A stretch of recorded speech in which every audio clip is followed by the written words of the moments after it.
Assalamualaikum warahmatullahi wabarakatuh. Nama saya Arif Kurniawan Saputra, NPM 2121020146. Di sini saya akan mempresentasikan bab 7 tentang pasar dan harga keseimbangan. A. Perilaku pasar. Menurut Imam Ibnu Taimiyah dalam kitab Majmu' Fatawa, perilaku atau etika yang harus diperhatikan bagi seorang penjual atau merupakan prinsip-prinsip pasar yang efisien antara lain: 1. Dilarang menipu. Segala praktik kecurangan termasuk penipuan dilarang dalam Islam. Hal ini sesuai hadis Rasulullah SAW yang diriwayatkan Muslim, di mana Rasulullah SAW pernah melewati sebuah wadah berisi makanan. Lantas beliau memasukkan tangan beliau ke dalamnya. Ternyata jari-jari beliau menyentuh sesuatu yang basah. Kemudian beliau bertanya, "Apakah ini, wahai pemilik makanan?" Pemilik makanan menjawab, "Terkena air hujan, wahai Rasulullah." Beliau mengatakan bahwa, "Mengapa kamu tidak meletakkannya di bagian atas agar dapat dilihat orang lain? Barang siapa yang mencorongi kami, maka ia bukan golongan kami." Dalam hadis riwayat Muslim. 2. Akad-akad ilegal.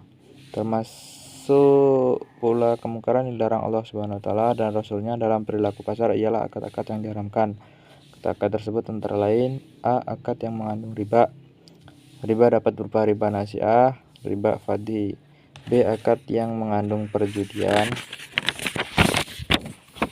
C. Jual beli yang mengandung gharar dengan tipu daya, misalnya menjual anak hewan yang masih berada dalam kandungan.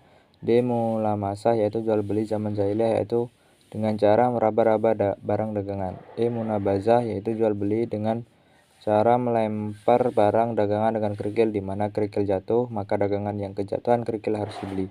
F. Jual beli najisi, yaitu meninggikan barang dagangan yang dilakukan orang yang tidak ingin membelinya. Menjual air susu yang sengaja belum diperah hingga tampak banyak, dan segala macam pemalsuan. G. Sunaniyah atau sulasiyah, jika tujuan semuanya adalah mengambil dirham dengan dirham yang lebih banyak darinya sampai masa tertentu. Sedangkan sunaniyah ialah yang terjadi antara dua hal, misalnya menggabung antara uang dan jual beli, sewa menyewa. Bagaimana sabda Nabi SAW, tidak halal utang sekaligus jual beli, tidak boleh ada dua syarat dalam jual beli, tidak boleh mengambil keuntungan sesuatu yang tidak dijamin, dan tidak boleh menjual apa yang bukan milikmu. Hadis riwayat Tirmizi. 3. Mencegat barang sebelum sampai di pasar. Produsen dilarang mencegat pedagang di pinggir kota demi mendapatkan keuntungan dari ketidaktahuan penjual dari satu kota terhadap harga yang berlaku di kota lain. Sebagaimana di Rasulullah SAW, "Janganlah kamu cegat jemput kafilah sebelum sampai di kota. Barang siapa dicegat lalu dibeli daripadanya sesuatu, maka apabila yang empunya barang itu datang ke pasar, ia berhak khiyar hak menentukan jadi atau batalnya penjualan."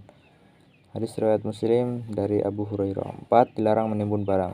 Menimbun barang, orang yang sengaja membeli bahan makanan yang dibutuhkan manusia lalu ia menahannya dan bermaksud untuk mendongkrak harga jualnya terhadap mereka. Hal semacam ini merupakan bentuk kezaliman. Segala bentuk penimbunan dilarang dalam Islam karena menyebabkan terjadinya kelangkaan barang di pasar, sehingga harga-harga mengalami kenaikan. Rasulullah SAW bersabda, "Ya, yang menimbun adalah orang-orang yang berdosa." 5. Monopoli perdagangan. Monopoli perdagangan adalah penjual membuat komitmen agar yang menjual bahan makanan atau lainnya hanya kepada orang-orang tertentu yang sudah dikenal.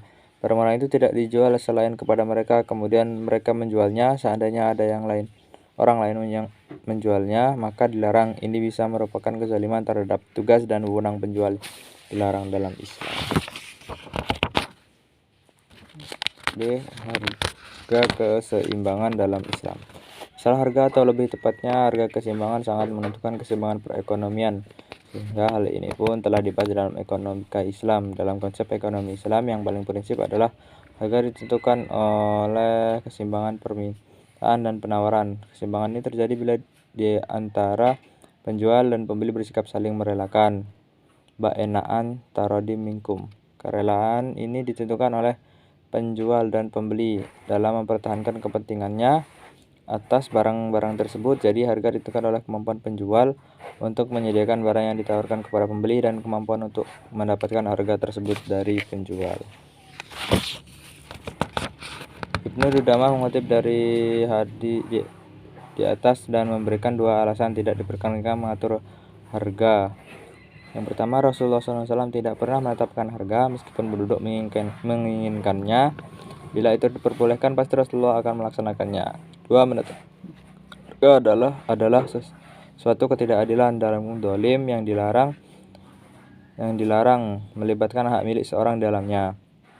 Namun demikian, ekonomi Islam terbentuknya harga keseimbangan pasar dalam kurung equilibrium price mempertimbangkan hal. Satu, bentuk pasar dalam ekonomi Islam yang ideal adalah pasar persaingan sempurna. Dua, dilarang melakukan ikhtiar.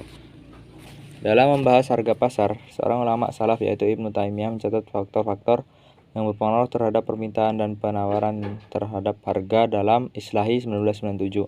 Keinginan masyarakat dalam kurung ar-raqabah atas suatu jenis barang punya sifat beda-beda. B. Perubahan jumlah barang tergantung pada jumlah para peminta. C. Hal itu juga akan berpengaruh atas menguatnya atau melemahnya tingkat kebutuhan atas barang karena meluasnya jumlah dan ukuran dari kebutuhan. D. Harga yang mengubah-ubah sesuai dengan kuantitas pelanggan siapa saja pertukaran barang itu dilakukan. Harga itu dipengaruhi juga oleh bentuk pembayaran dan uang yang digunakan dalam jual beli. F. Disebabkan oleh tujuan dari kontrak adanya dalam timbal balik memilikan oleh kedua pihak yang melakukan transaksi.